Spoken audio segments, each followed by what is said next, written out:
Um, so I'm going to start by talking about PL, PLC, and PLC Neurotech. And then Sean will join for the last 5 minutes. So I'm going to go for about 9-10 minutes. I'll move fairly quickly. And we're going to talk about how to accelerate neurotech breakthroughs.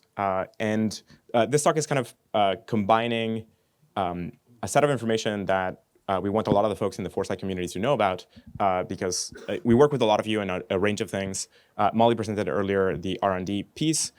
This is kind of the capital and VC side of what we do.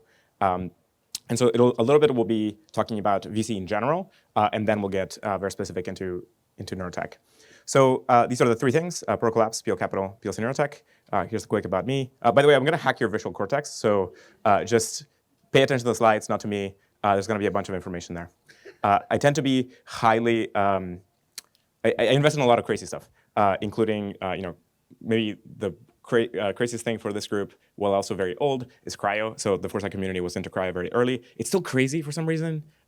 Anyway, we think in networks. The main goal of PL is to get rid of the value of death. The value of death is holding back human progress tremendously, and is why we can't have nice things. So my goal in life right now is to get rid of this thing so that we can have a very fast feedback loop of developing new science, accelerating it, and kind of growing. The value of death exists because there's a gap, there's a mismatch in the capital structures that we use to fund R&D. Private capital, it's very difficult to scale private capital into the earlier stages of invention and technology development, and nation states just can't afford the invention part, or I guess they can afford it, we just haven't convinced them to afford it. We work across a set of focus areas, crypto, Web3, and so on. It's kind of where we got our start. AI and robotics, and neurotech is the next one. We have a whole bunch of infrastructure across all of these. Here I'm still talking very broadly about PL. And because of the value of death and because of the two different capital structures work in kind of the for-profit context and the non-profit context, we separate a lot of activities according to that. We have to meet the market where the market is. You can't kind of try and sell a structure that doesn't work with the rest of the market. So we have to build structures that fit the current existing environment, work within them, and then in the long term kind of figure out how to fix this value of death problem. Yeah, just for completeness, you could invent new investment instruments that could plug this hole, but that's a story for another time. This is what that looks like, separating these two structures. PL R&D focuses on the kind of impact-oriented capital deployment. PL Capital focuses on the investment side. We do it in this kind of network model where you want to create structures that are as close as possible to the individual companies that you're working with or the ventures that you're working with, and you enable other funders to come in and help you scale that. So, in VC, this might look like a verticalized, field-specific VC fund, or in the impact side, this might be like a grant program specific to a particular field, right? Like neurotech-oriented grants. And so then we bundle all of these into kind of these, fund-of-funds in the VC side and kind of meta fund-of-fund impact funds in the R&D side. Molly talked a bit about PL R&D. This is kind of the inspiration behind that. I'm personally very Bell Labs inspired. So now let's talk about PL Capital.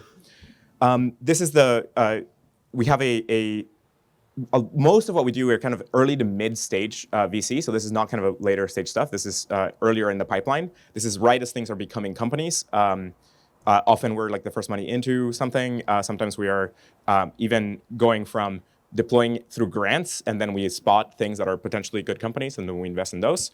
In some cases, we are coming in late into a market, especially neurotech, because this became a huge focus for us in the last few years.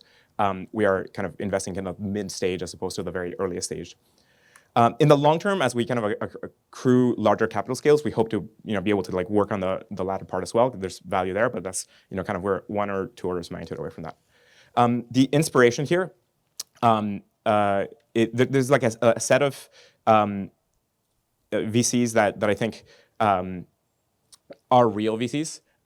In fact, Jefferson, you're like one of the people that I think about as real VCs in terms of actually deploying capital towards new breakthroughs. And so when you think about actually funding technology, if you're not doing new technology breakthroughs, if you're not backing extremely early new tech in the super high risk, high reward structure, it's just sparkling private equity. So most of VC by name is just sparkling private equity, and it's fucking bullshit. So anyway, we're still fairly small. We started about 10 years ago. We're kind of like scaling, and we started building software.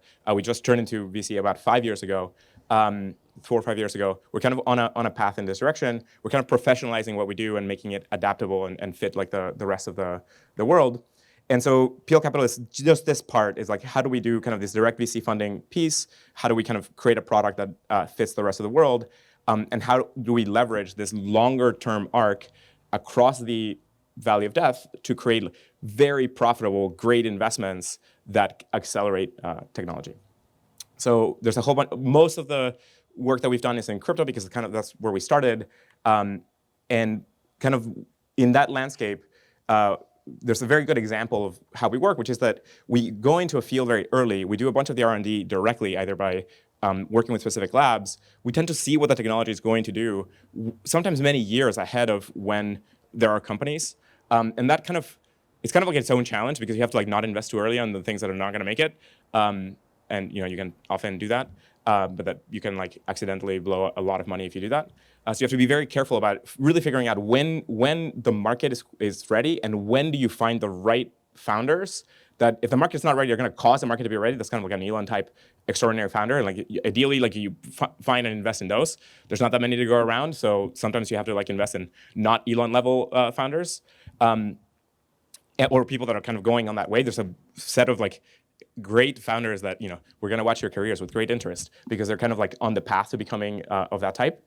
But they're not, quite ready to kind of drag the world kicking and screaming into this new market. So then you have to really find like when is the skill set of the founder good enough and the market ready enough. Sometimes a lot of folks kind of get too eager into some technology and like can invest in the wrong time. So a lot of what we tend to do well is kind of really forecast where these technologies are going to go, know exactly when the right time to invest in, or deploy impact capital to accelerate the tech to make it possible to build this kind of technology. One thing that I would say for everybody here in Foresight, because you're much earlier than the rest of the world, and like you're not, you're kind of like working in the late stage part of the science part and early stage of company building. The best companies are built by the people that span the whole pipeline. You just have to learn it all. Like the last 20, 30 years have shown that if you're a single human that spans the whole pipeline and you can do the basic science and the invention and the engineering and the business development and the deployment and selling it to the world and the policy work as a single person, you're going to outperform everyone else. Like that is how it works today. It might change because of AI in the next 10 to 15 years. But if you want to have massive breakthroughs and drive massive breakthroughs in the world, you just have to do it that way. Sorry, it's hard, but deal with it. If you want to have like really nice things, you just got to do it. One of the thing that we do that is very useful is that because we're building this large-scale network with hundreds of teams and thousands and eventually tens of thousands of people, this generates a kind of like network effect dynamic for VC itself. It gives us a whole bunch of deal flow into ventures, but also founders. Like we can spot the people way ahead of like the companies, and that's been tremendously useful. Some of our best investments have come from spotting the people and understanding when exactly are they going to be able to create like these kind of category-defining companies. This also generates like a very useful network effect mechanic for investors because the founders and the operators and the startup people, as they develop, they will then start becoming investors themselves. So they will be either angels in companies, later on they'll be their own VCs, and so on. And this, of course, gives us an enormous amount of signal. And this is good not just for us as a VC, but like good for all of the people that we work with. So like the people in the network get to see a bunch of the insight into specific markets, what's going to work in certain technologies, what is working in terms of distribution. And we try and here we're very inspired by YC in how do you kind of systematize all that knowledge and like broadcast it across the network and make it very readily usable by folks. Thank you. So I'll hand it over to Sean in a moment. Cool. So I'll just skip a bunch of the stuff because Molly kind of covered it. We have a bunch of software, investor network, and so on. Introducing PLC Neurotech. So I'll kind of give the higher debate on why Neurotech itself. I think about it in three main functions. One is the kind of basic thing that most companies are going after is just restoring function. There's a set of neurological disorders or functions that you want to improve. Lots of the companies are highly focused on that. The next is expanding the human experience. Just think about the range of things that you could do in neurotech in terms of enhancing senses, enhancing brain function. My favorite widely deployed version of neurotech is caffeine. It's incredible, civilizational level technology, super useful. We need more of those kinds of things. Drug development is really hard. Now we have implants, great. Getting to connectivity to computers, that's going to open up a bunch of the aperture. But the really big reason is opening up humanity's next frontier. This is still kind of outside of the Overton window that you can't really talk about this I do, but a lot of people are worried about talking about this very publicly. When we're connecting the brain at high bandwidth to computers and to the internet, we're talking about just upgrading the species as a whole. This is a whole different frontier. And this century is what this is about.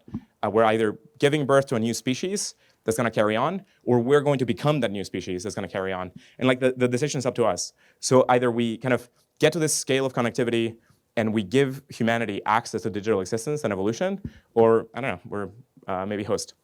This is we're entering the fun zone in the Moore's Law graph.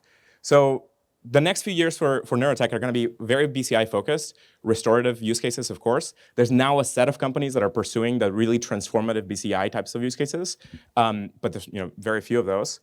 And whole brain emulation is still not, there's a few companies still not ready for prime time in a sense. In 5 years, I think we'll kind of be really hitting the breakthroughs to the level where you can actually start scaling the corporate labs. It'd be great to be wrong about this. In fact, I'm trying to do everything I can to make that wrong. But I just don't expect that in the next 2 to 3 years we're going to get to kind of human level whole brain emulation type approaches. We first got to get a mouse and have it be socially good and operating, and then we'll kind of get there.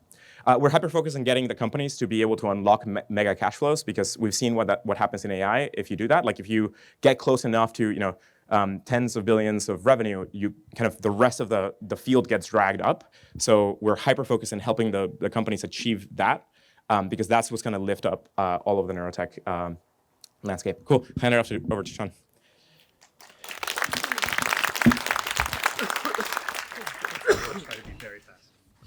I'm going to try to be very fast. Even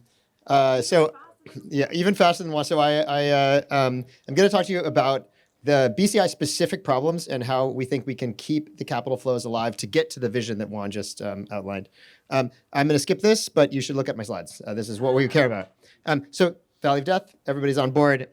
But in BCI, there's a specific problem. It has to do with the sources of capital not being priced out because their models suck, essentially.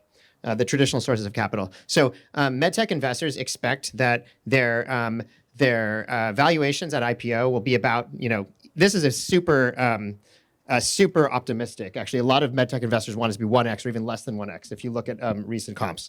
And so they're expecting valuations given expected clinical revenue on the order of $1 billion. The companies are already valued at that, or in the case of Neuralink, much more.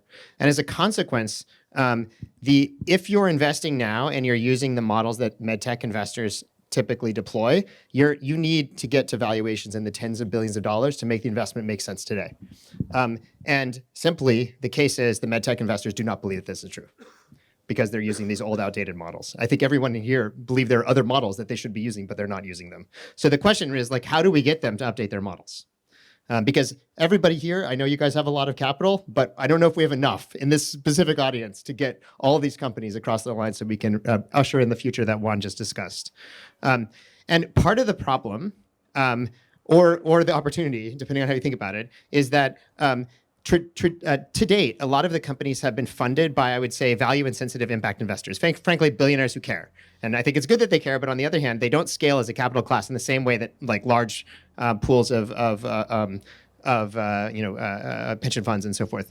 And there's this overall sense that there's AI adjacency, and of course the Elon effect with Neuralink and so forth. But when we look at the recent rounds that the non-Neuralink companies have been facing, they've really struggled to continue to fund their companies. And we expect that this is going to only get harder in the next couple of years unless something substantive changes. And so all we've done by having this interest from a particular set of investors is move the Valley Desk further down the development pipeline. And so what is PL doing? We believe it's possible to build a robust neurotech commons that lifts the tide for the whole community through a set of actions that are like sort of company agnostic, but transformative for the field. So an important piece is trying to advocate for a better regulatory environment, including closing the gap between CMS and FDA approval. Which is currently costing companies hundreds of millions of dollars, and there's a lot of potentially repetitive work that's being done there. There's also a patchwork of problematic laws that are coming up. I'm being told I have to leave. The last thing I want to say, because this is the point here, is there's also a path to non-clinical revenue. So obviously you're seeing like Neuralink implantees playing video games at superhuman performance. That's giving people a hope that you could have neural augmentation, but I don't think it's enough. In the shorter term, there's a possibility to monetize the data of the BCI companies. And the way that we think that this could happen is that you could create an ecosystem where there's a company that ingests data from lots of different neurotech companies and uses it to brain tune AI in order to make AI more human-like. If you show even a tiny fraction of an improvement in the performance of AI through the utility of neural data, that immediately unlocks a capital engine that would be 100x the current capital scale. And I'm being told that I have to get off. Thank you. That was indeed even faster than Juan.